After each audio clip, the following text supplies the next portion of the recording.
เค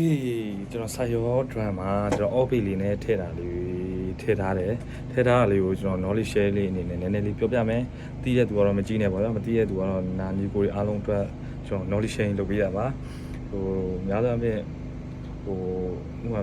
ကျွန်တော် kit နဲ့ base ကိုနည်းနည်းလေး side chain လေးနည်းနည်းလေးလုပ်ထားတော့ပြောပြမယ်ဟိုပြောချင်တာကျွန်တော်ခုပြပြမယ်နော်ဒီလေမှာ OB တွေဘာလို့မထည့်တာလဲဆိုတော့ဒီမှာ kit တွေရှုပ်သွားမှာဆိုလို့လေဒီနေရာမှာပဲထည့်လေရတယ်ကျွန်တော်များသောအားဖြင့် site chain ကအများကြီးသုံးလို့ရတယ် key start လည်းသုံးလို့ရတယ် LFO လည်းသုံးလို့ရတယ်အများကြီးပဲဟိုLorenza နဲ့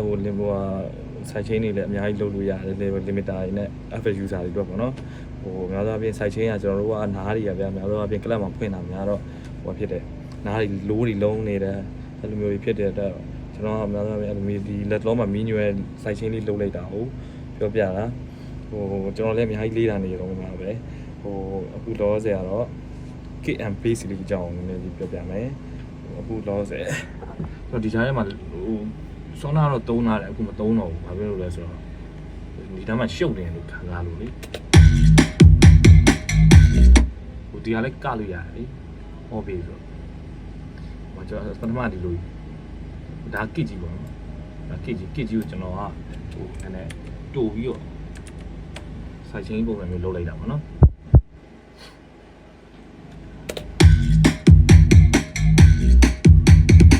kit ကတော့ကြီးနဲ့သုံးတာ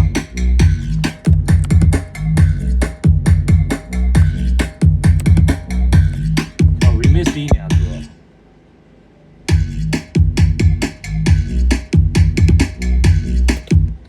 အစားကျွန်တော်စောနာကျွန်တော်အပြည့်ကြီးသုံးတာကဘာတွေဖြစ်နေလဲဆိုတော့နားထောင်တော့ကောင်းတဲ့ဦးနေတဲ့ feeling ကတော့ဒီမှာတော့ mic အပြင်မှာကျတော့ကျွန်တော် low speaker တွေမှာကြောက်သူ့ကိုရှုပ်နေမှာဟူကစ်ကလည်းရိုက်ဆက်ပေးရလဲလွတ်ရတော့မယ်မေးပေးရလဲလွတ်တော့မယ်အဲ့မှာရှုပ်နေမှာဒီလိုပေါ့ kit and base လေးအကြောင်းကိုကျွန်တော်နည်းနည်းလေးပြောပြတာဟို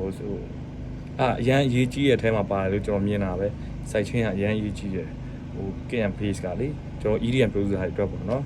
အားလုံးကျေးဇူးတင်တယ်